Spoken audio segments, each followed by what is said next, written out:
శ్రీపాద శ్రీవల్లభ లీలా వైభవము. శ్రీమత్పరం బ్రహ్మగురుం స్మరామి, శ్రీమత్పరం బ్రహ్మగురుం భజామి, శ్రీమత్పరం బ్రహ్మగురుం వదామి, శ్రీమత్పరం బ్రహ్మగురుం నమామి. ఓ పరబ్రహ్మ గురుదేవా, నీ నామమే స్మరించదము, నీ పాదాలే భజించదము, నీ లీలలనే చెప్పుకొందుము, నీకే నమస్కారములర్పించదము, నీవు తప్ప మమ్ము ఆదరించు పరమగురువులు లేరు అని స్తుతి చేసింది నాడు. ప్రభు, మానవుని యొక్క అవస్థలు, వాని యందు ధర్మమర్మములు, చేయదగు కర్మలు మాకెరంగించి మమ్ము ధన్యుల చేయుమని ప్రార్థించి అందరూ చేతులు జోడించిరి. శ్రీపాద శ్రీవల్లభులు మందహాస వదనులై మృదుమధుర కంఠంతో, సాధకులారా, మానవునికి 4 అవస్థలు, బాల్యము, కౌమారము, యవ్వనము, వార్ధక్యము అగునవి. 4 ఆశ్రమములు బ్రహ్మచర్యము, గృహస్థము, వానప్రస్థము, సన్యాసము అనునవి. 4 గురువులు, తల్లి, తండ్రి, గురువు, దైవం, అనుసరించాల్సిన 4 ధర్మములు, సత్యం, ధర్మం, శాంతి, ప్రేమ అనునవి. సాధించాల్సిన పురుషార్థములు 4, అవి ధర్మము, అర్థము, కామ్యము, మోక్షము. మానవుడే పుట్టిన ప్రతివాడు ఈ పురుషార్థములను సాధించవలెను. అట్లు సాధించవలెనన్నచో 4 అవస్థలలోనూ, 4 ఆశ్రమములలోనూ 4 ధర్మములు, వాటిని సకాలంలో ప్రబోధం చేసేటందుకు 4 గురువులను సహకరించెదరు. ఎట్లనగా, మొదటి గురువు తల్లియే. తల్లి బిడ్డకు పాలిచ్చి సాకుచూ ఆటపాటల సమయం నుండియే నడక, మాట, తీరు, తెన్ను నేర్పించుతుంది. ఎవరితో ఏ విధంగా ప్రవర్తించాలో, ఎవరిని ఏమని పిలవాలో అన్నీ నేర్పించుతుంది. శైశవ అవస్థ దాటి బాల్యావస్థలోకి వచ్చే సమయంలో చేయకూడని పనులు చేయనివ్వక దండిస్తుంది. ప్రకృతిలోని సకల వస్తువులను పరిచయం చేస్తుంది. సత్యమును అభ్యసించే సమయం అనగా బాల్య దశలో ఉన్నది ఉన్నట్లుగా గ్రహిస్తారు. విద్యార్థి దశకు ఎదిగి ఉపనయనం జరిపించితే ఆ బాధ్యతలను తండ్రి 2వ గురువుగా చేపట్టుట. విద్యాభ్యాసము తోడి బాలులతో గాని పెద్దలతో గాని మసలు విధానము, లౌకిక ధార్మిక మార్గములను తెలుపుచుంటారు. దీనినే బ్రహ్మచర్యాశ్రమం అని తెలుపుతారు. వేద విద్యలు గాని, వృత్తి విద్యలు గాని, వ్యవసాయ పరిశ్రమలు గాని ఈ అవస్థలోనే పట్టుబడాలి. శరీరము దారుఢ్యమును పెంచుకునే సమయం, దీనిని కౌమార దశ అంటారు.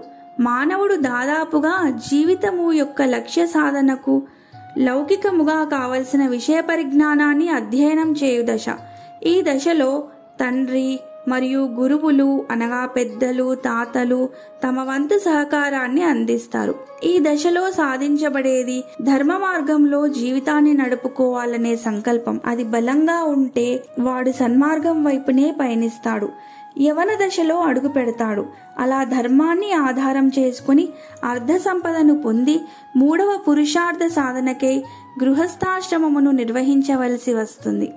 ఈ ఆశ్రమంలోనే అసలు తాను పొందవలసినవి పొందుచూ కూడా తన జన్మ సార్థకమయ్యేందుకు పనికి వచ్చే గురుబోధలు, మాతాపితరుల సేవ, అతిథి అభ్యాగతుల యందు ఆదరణ, బంధువర్గము తోడి సుహృద్భావము అలవర్చుకోవాలి. 3వ పురుషార్థమైన కామ్యము అను పదానికి కొందరు శారీరక కామ వికారమును తీర్చుకొనుట అని భావించెదరు. అది పొరపాటు. సాధించవలసిన పురుషార్థములు అనగా కష్టపడి మనస, వాచ, కర్మణ సాధనతో సాధించవలెను. కానీ శారీరక కామము జంతువులకు కూడా సహజమే గదా. దానిని కష్టపడి సాధించేది ఏమున్నది? అది వికారము అన్నారు. దానిని విదిలించుకొని పురుషార్థాలను సాధించుకోవలెను. కామ్యము అను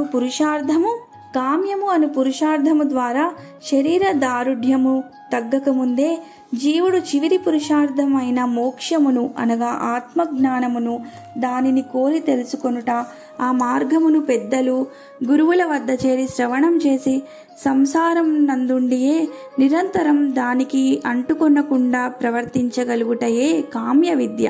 ఈ విద్య ఆధ్యాత్మిక గురువుల వద్ద గృహస్థుగానే నేర్వవలెను.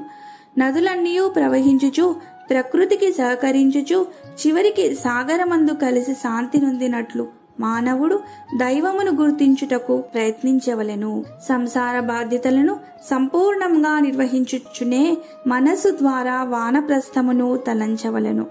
అనురాగముతో గాక విరాగముతో సంసారమును కొంతకాలం నడుపుచు తదుపరి వానప్రస్థుడైన తర్వాత కొంతకాలము సన్యాసమును మనసుతో భావించుచు పరిపక్వ దశను పొందవలెను. పూర్తిగా సంసార భారమును భగవంతునిపై వదులుటకు ఆ స్థితిని ధృతిని పొందినప్పుడు సన్యాసమును స్వీకరించుట ఉత్తమ మార్గము.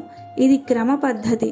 అట్లుకాక బ్రహ్మచర్యము నుండి సన్యాసము స్వీకరించవలెనన్నచో సద్గురువుల కృపాకటాక్షములను సేవ ద్వారా పొందవలెను. పుష్కర కాలము పైన పరీక్షించి గాని గురువులు సన్యాస దీక్షలనివ్వరు. ఏలననగా శిష్యులు పతనము కాకూడదనియే వారి సంకల్పము. శిష్యులను స్వీకరించుటయు వారికి సమయోచిత బోధలు చేయుటయు వారి మానసిక స్థితిని నిరంతరం కనిపెట్టుటయు గురువుల బాధ్యతయై ఉండును. ఆ స్థితిలో వారి భారమంతయు దైవము పైనే ఉంచి చరించవలెను. సాధకులారా, సాధనా మార్గము చాలా కఠినమైనది. ఎంతో నిగ్రహ శక్తితో ముందుకు సాగవలెను. తల్లి, తండ్రి, గురువు, దైవం మన జన్మను సార్థకం చేసుకొనుటకి ఈ విధంగా ఉపయోగపడుచున్నారు. కావున వారినెల్లప్పుడూ మరవరాదు. శరీరానికి గల 4 అవస్థలను తెలిసి ఏ అవస్థలో దేనిని సాధన చేయవలనో తెలిపితిని గదా. అట్లు చేయుట ఉత్తమ సాధకుల లక్షణం. అందరికీ శుభము చేకూరునుగాక. సాధనలో అందరూ ముందుకు పోతూ లక్ష్యాన్ని చేరుకోవాలని ఆశీర్వదించారు.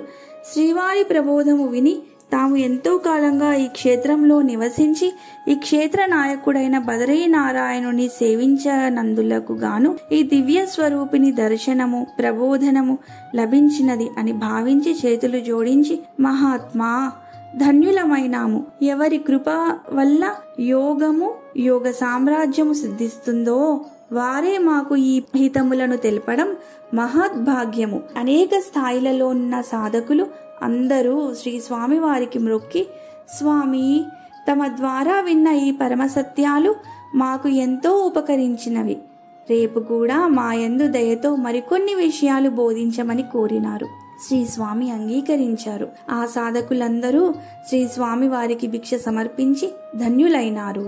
మరునాడు శ్రీ స్వామి వారు స్నానానుష్ఠములను పూర్తి చేసుకుని దైవ దర్శనము చేయు సందర్భంలో తొలి రోజున శ్రీ స్వామి బోధనలను విన్న సాధకులే కాక మరికొంత మంది సాధకులు యాత్రికులున్నూ అక్కడకు చేరియుండిరి.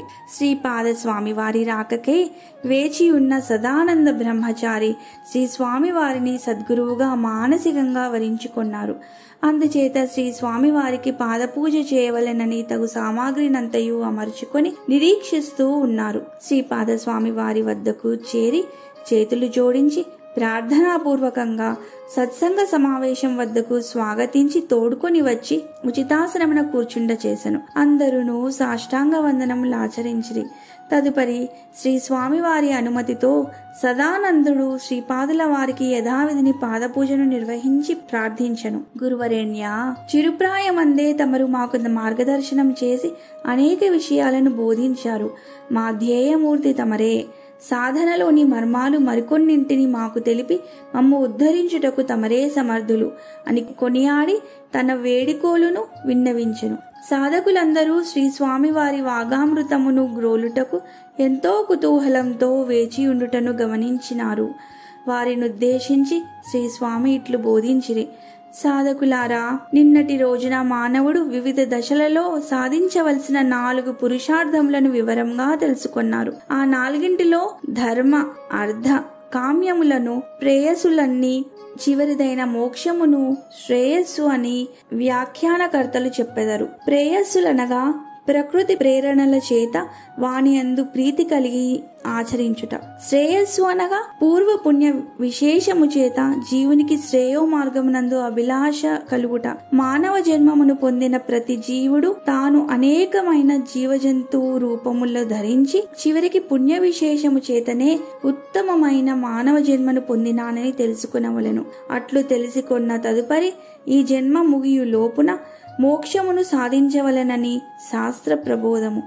మోక్ష మార్గము వైపునకు మానవ ప్రయత్నం ఏదైతే ఉన్నదో ఆ స్థితినే ముముక్షత్వము అంటారు. దీనికి పునాది బలంగా ఉండాలి. అందుకు సాధకుడు సాధించవలసిన సాధన సంపదను సాధనా చతుష్టయం అని 4 విధాలుగా సూచించారు. నిత్యానిత్య వస్తు వివేకము అనగా నిశ్చయము 2. ఇహాముత్ర ఫలభోగ విరాగము అనగా వైరాగ్యము 3. శమాది షట్క సంపద 4వది ముముక్షత్వము. జీవుడు ఉద్ధరింపబడాలను తలంపు కలగడమే వివేకము ద్వారానే కలుగుతుంది. కార్యాచరణను పూర్తి మెలకువతో వివేకముతో చేయుట. అది ఎట్లనగా ఇప్పటి వరకు తన చేత సంపాదింపబడిన సంపద నిత్యమా అనిత్యమా అను ప్రశ్నము కలుగవలెను. అనిత్యమని తేలిన మరుక్షణం దాని యందు ఇష్టత పోవును. కనుక వివేకం కలిగిన తోడనే వైరాగ్యం అనే 2వ సోపానమును అధిగమించును. ఇవి ఇహలోక పరలోక భోగముల యందు విరక్తి కలుగుట ద్వారా సంభవించును. ఈ స్థితి కలుగుటకు గాను శమ దమాది షట్క సంపదను సంపాదించాలి. శమము అనగా అంతరింద్రియ నిగ్రహం, దమము అనగా బాహ్యేంద్రియ నిగ్రహం, ఉపరితి తితీక్ష శ్రద్ధ సమాధానము అనునవి. శమము అనగా అంతరింద్రియ నిగ్రహము అనగా మనస్సు, బుద్ధి, చిత్తము, అహంకారములనబడు అంతఃకరణ చతుష్టయమును ఇతర విషయ చింతనము చేయనీయకుండా నిరోధించి భగవద్విషయములందు ప్రవర్తింపచేయుట. ఇది పూనికతో చేయు ప్రక్రియ. మనస్సు పైన ఆధిపత్యము వహింపకలుగుట. 2వది దమము. దమమనగా పంచకర్మేంద్రియములు పంచ జ్ఞానేంద్రియములపై ఆధిపత్యమును సాధించుట. పంచకర్మేంద్రియములనగా వాక్కు, పాణి, పాద, పాయువు, ఉపస్థలు. పంచ జ్ఞానేంద్రియములనగా త్వక్కు, చక్షు, శ్రోత్ర, జిహ్వ, ఆఘ్రాణ అన్నీ కలిసి 10 ఇంద్రియములు. వీనిని నిగ్రహించుట. త్వక్కు అనగా చర్మము, చక్షు అనగా కళ్ళు, శ్రోత్ర అనగా చెవులు, జిహ్వ అనగా నాలుక, ఆఘ్రాణ అనగా ముక్కు అన్నీ కలిసి 10 ఇంద్రియములు. వీనిని నిగ్రహించుట అనగా వీనిని అనుచిత కార్యములకు వినియోగించక జాగ్రత్త వహించుట. ఏలననగా ఈ దశేంద్రియములు మనసు యొక్క ఆధీనంలో ఉండును. మనస్సు గనక స్వాధీనమందున్నచో ఈ దమమును సాధించుట సులభమే. 3వది ఉపరతి. చిత్తమునందు యథార్థ జ్ఞానమును పొంది మొదటి శమ దమముల ద్వారా సంపాదించిన లబ్ధి శాశ్వత వస్తువుపై ధ్యానము నిలుపుట. తద్వారా పొందే శాంతిని ఉపరతి అని సంబోధిస్తారు. 4వది తితీక్ష అనగా ఓర్పు. శీతోష్ణములు, సుఖదుఖములు, ఆకలి దప్పులు, ఆశా నిరాశలు వీటిని ద్వంద్వములు అంటారు. ఈ ద్వంద్వాల లక్షణములు తెలుసుకొని వాని చేత బాధించబడక ఓర్పు కలిగి ఉండుట. తాను సాధించవలసిన దానిని ఎంత కష్టమైనా వదలకూడదని ఇష్టముతో కూడిన ధైర్యము వహించి సాధించుట. 5వది శ్రద్ధ. గురూపదేశమునే పరమాత్మ యొక్క వాణిగా భావించాలి. గురువాక్యము భగవద్వాక్యము వేరు కాదను నమ్మకము ద్వారా గురువే భగవంతుడని భావించి సేవించుటే స్వభావముగా పొందుటయే శ్రద్ధయని పిలువబడును. స్వభావము నుండి శ్రద్ధ బయల్పడును. శ్రద్ధావాన్ లభతే జ్ఞానం అని శ్రీ గీతాచార్యుల వారి ఉద్బోధ అందరికీ తెలుసును కదా. శ్రద్ధ కలిగి గురుసేవ చేసే వానికి భగవంతుడు గురు రూపంలో తన సేవలు అందుకుంటున్నట్లు అనుభవం లభిస్తుంది. ఇది 5వ సంపద. 6వది సమాధానము. సాధనలో పూర్ణత్వము పొందు సమయమున ఈ సృష్టి అంతటికిన్ని ఆధారమైన దివ్యత్వము యొక్క స్పర్శము చేత కలుగు తృప్తి ఇప్పుడు చెప్పబడిన 6 విధముల సాధనా చతుష్టయంలో 3వ సోపానం. ఇవన్నీ సాధించుటకు ఒక లక్ష్యమును దృష్టి అందించుకున్న గాని పురుష ప్రయత్నమున ముందుకు సాగలేము. ఆ లక్ష్యమే ముముక్షత్వము అనగా మోక్షమును పొందవలెనను ఆసక్తి.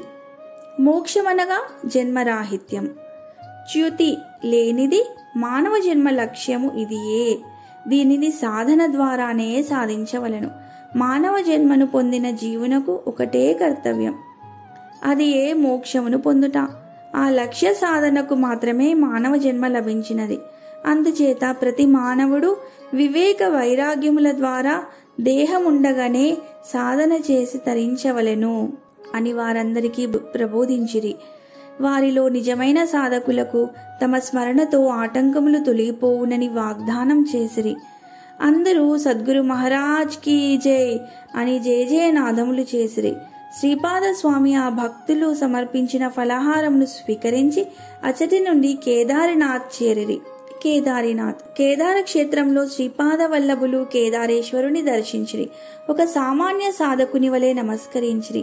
అచట అనేక మంది సాధకులు, యోగులు వారి దివ్యత్వమును వారి ముఖమండలం చూచి గుర్తించి వారు కారణ జన్ములని కొందరు, సాక్షాత్ యోగి సార్వభౌములని కొందరు భావించినారు. ఎంతమంది వారిని ఒకేసారి దర్శించినను వారి ఆజ్ఞ అయితేనే నోరు విప్పి కీర్తించగలరు. వారి దివ్య సంకల్పంతో మాత్రమే ఏదైనా జరుగునని విషయాన్ని యోగులు అవగతం చేసుకుని మంత్రముగ్ధుల వలె ఆత్మలోనే మహదానందము పొందుచు పరవశించి నిలిచి ఉన్నారు. కన్నులతోనే శ్రీవారి దివ్య రూపాన్ని ఆస్వాదిస్తున్నారు. పరమశివునే పరమదైవంగా భావించి అనేక వేల సంవత్సరముల నుండి సాధన చేస్తూ అచటనే నివసించుచున్న సిద్ధయోగి అఘోరి సాంప్రదాయకుడు కూడా శ్రీ స్వామిని దర్శించుకున్నాడు. వారిట్లు పలికిరి: ఓ స్వామి పాలయోగి, ఏమి నీ నటన? నీవు కాశీక్షేత్రంలో విశ్వేశ్వరుని దర్శించినప్పుడు మీ ఇరువురు ఆలింగమనర్చుకొనుట నేను దర్శించగలిగాను. అప్పుడే కేదారేశ్వరుడు నీవిక్కడికి వస్తావని చెప్పాడు. ఎప్పుడెప్పుడు ఆయన ఎదురు చూస్తున్నా అంటూ ఉండగా అతని ఆకారం చూచి పిచ్చివాడని అక్కడున్న వారంతా నవ్వుకున్నారు. శ్రీ స్వామి ఆయనను దీవించారు. సాధకులైన వారు మాత్రం శ్రీపాద వల్లభులకు పాదాభివందనం చేస్తున్నారు. శ్రీపాద స్వామి ప్రసన్నులై అందరిపైన తమ అమృత దృష్టిని సారించారు. సాధక యోగులు శ్రీ స్వామి వారిని ఒకానొక ఉచితాసనముపై ఆసీనులను చేసి తదుపరి ఇలా ప్రార్థించారు: స్వామి, చిరుప్రాయమందే ఇట్లు వైరాగ్యమును బూని తీర్థయాత్రలు చేయుచున్నారు. తమరి స్థితి ఎంతో గొప్పదని తమ ముఖమండలము చుట్టూ విరాజిల్లుచున్న తేజోవలయము తెలుపుచున్నది. మహాత్మా, తమకేమీ అభ్యంతరం లేకపోతే తమ సంకల్పమును తెలపండి అని ప్రార్థించిరి.